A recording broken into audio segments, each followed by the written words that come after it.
Adirondacks for me here. Let me go over here by the bike and I'll speak up. I don't have my remote mic on right now, but I'll speak up so hopefully you can hear me okay. Alright, so what I was talking about earlier is,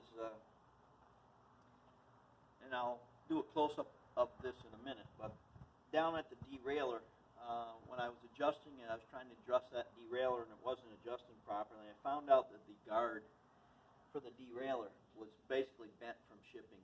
That had to be bent back out of the way so that derailleur could actually go down to the lower position and get into gear select 7. That's one of the things that I didn't get on the first video, but this is just a follow-up video with a little more information about the bike. So I did take a 13-mile ride with it, a 9-mile ride, and a 7-mile ride. And the 13-mile ride was, when I got back from that, I actually still had a little over half of a lithium battery power left. So what I would do is when I was riding on straightaways, I would basically just shut it back to power assist. I would turn it back to 0 and just pedal on the flats. And then when I would get to a hill, when I would do a hill, I'd usually, if it was a slight hill, I'd put it in pedal assist 2, and that would take me up the hill like between 10 and 12 miles an hour. And then for the steeper hills, I'd actually put it down in pedal assist 1, and that speed is about 7 miles an hour or so, roughly right in there. And the way this works is it takes about 2 revolutions of pedaling in order for the motor to kick in. And once it kicks in, it'll run as long as you keep pedaling. And then once you stop pedaling, it disengages. And then, of course, if you're still pedaling, you have to stop. You got the rear and the front brake to be able to stop you. But once you stop pedaling, the motor shuts off. But that trip was pretty good. Like I say, it was a 13-mile trip. I got back from that. I visited people down in a town nearby here. So when I got back from that, I wasn't tired at all. The bike performed flawlessly. I'm real happy with it. And so far, I've had people ride it. My daughter's ridden it. My son-in-law's ridden it. My son-in-law's dad's ridden it. And one of the friends down in the village I visited rode it. Everybody just raved about it. They loved it. I certainly like it too, so it's going to be a blast out there driving around the United States, you know, taking riding with it on trails and stuff and enjoying. So, all right, I think that's going to be it. I'll show you a close-up picture of this guard for the derailleur that was bent, and I had to bend it out from the shipping. So let me shut you off, and I'll show you that real quick. And anything else I might think of about the bike?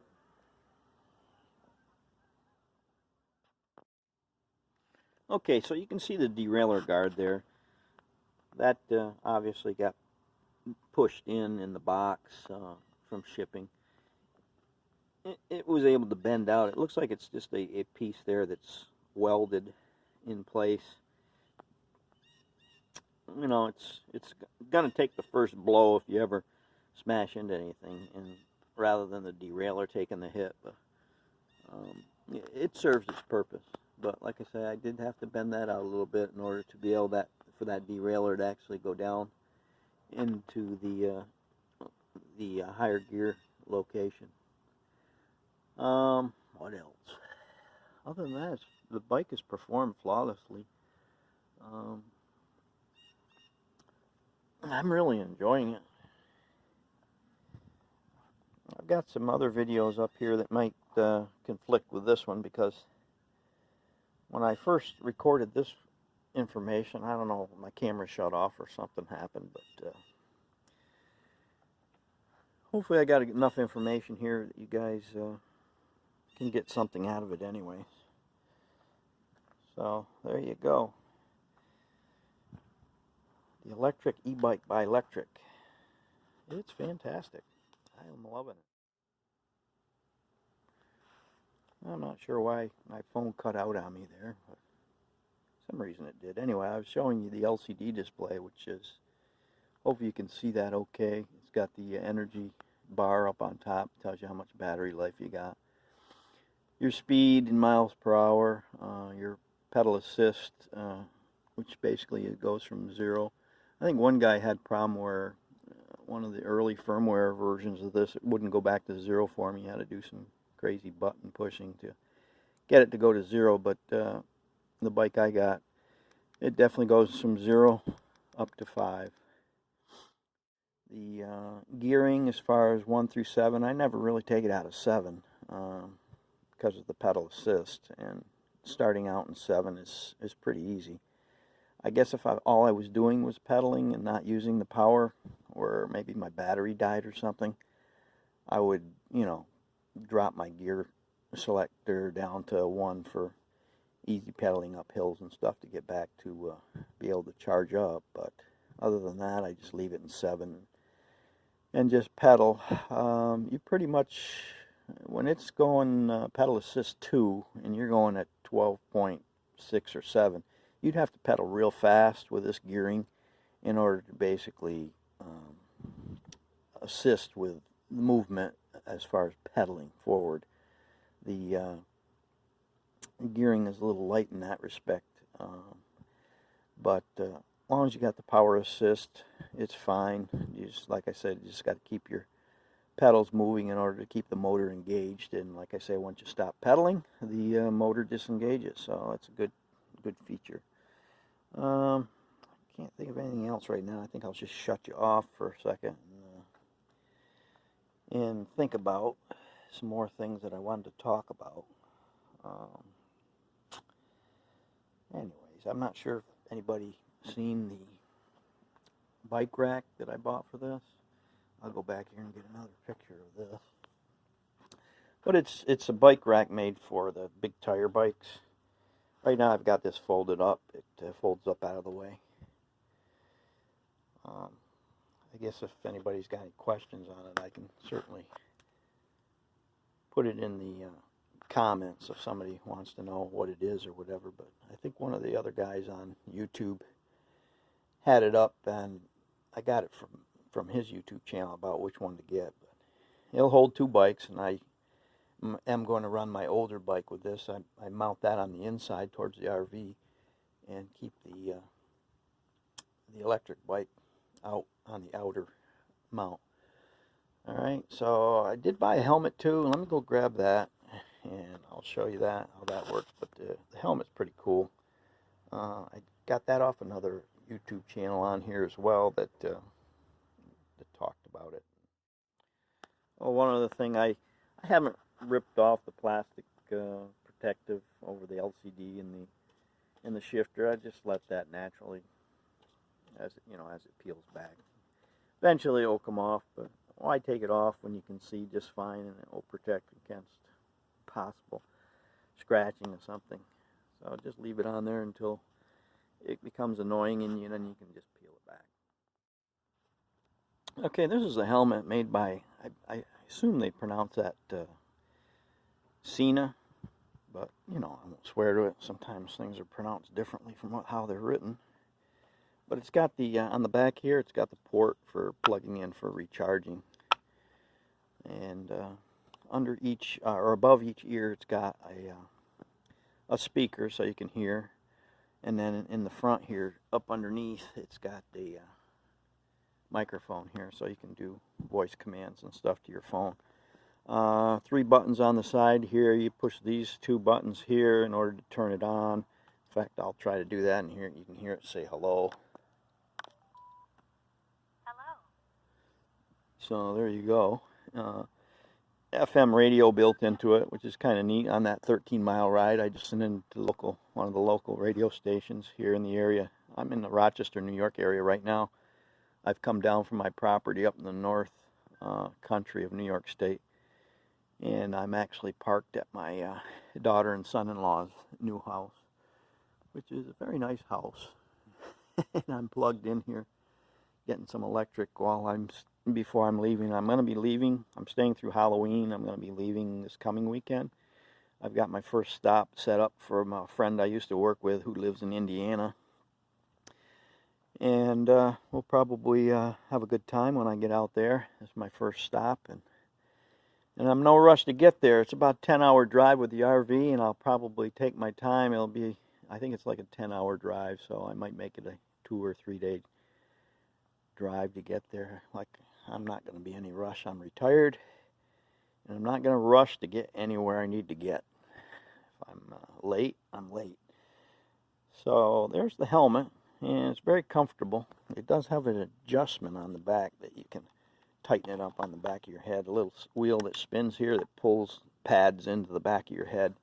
This size is a medium size. I can't remember.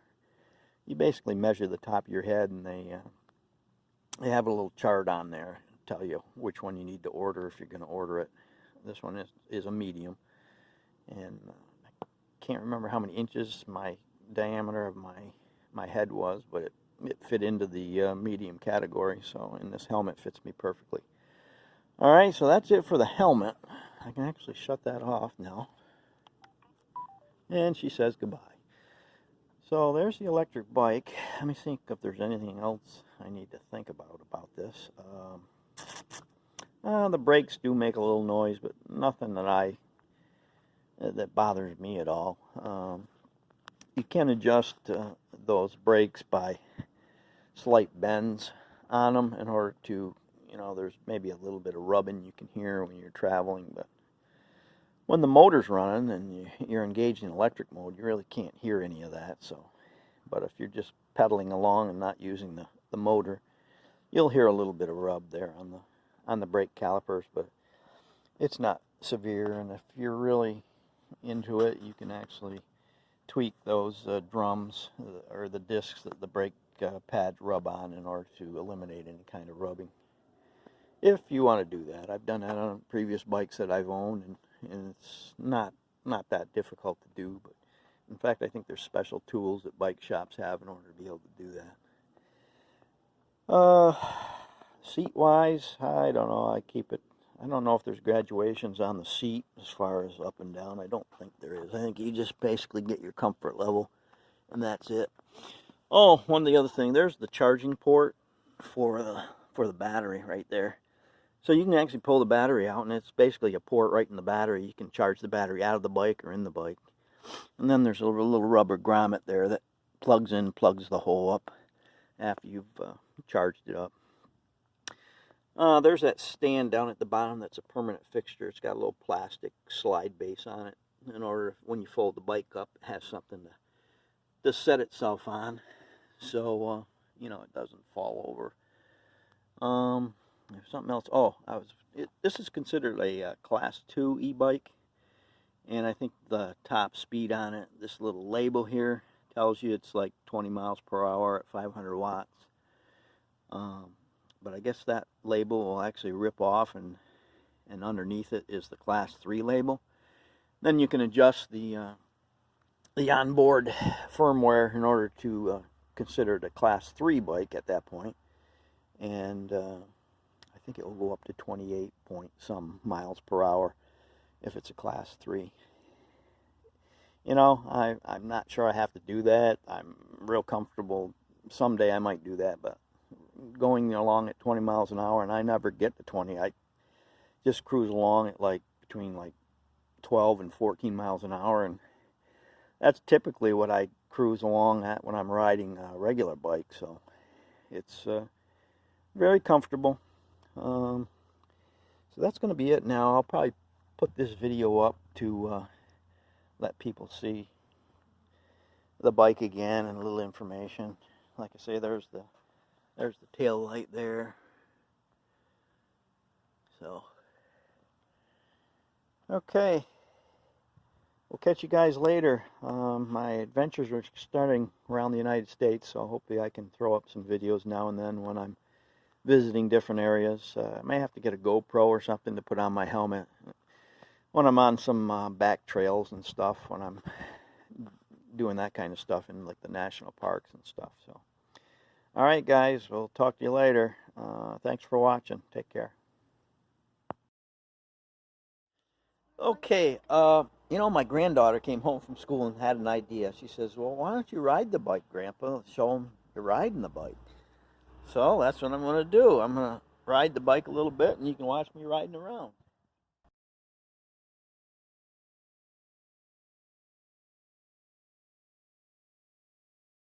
And then I might even have my granddaughter, who's only, how old are you, Nora? 6 years old. She might take a video of me riding. I keep calling it power level when it's actually pedal assist. But power level, power assist, it's the same to me. All right, so I'm on pedal assist 2, and I'm getting ready to take off. So it's going to take about 2 pedals in order to have it kick in and start working.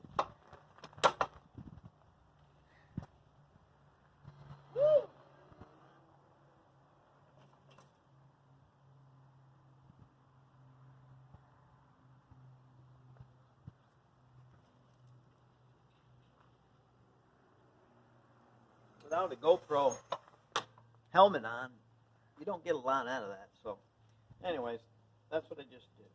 Now I'll take it off the tripod and I'll see if my granddaughter Nora can videotape.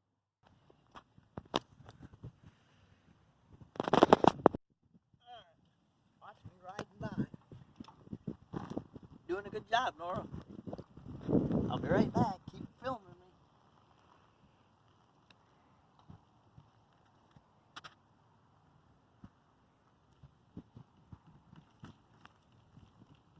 How am I doing? Good. You're doing good.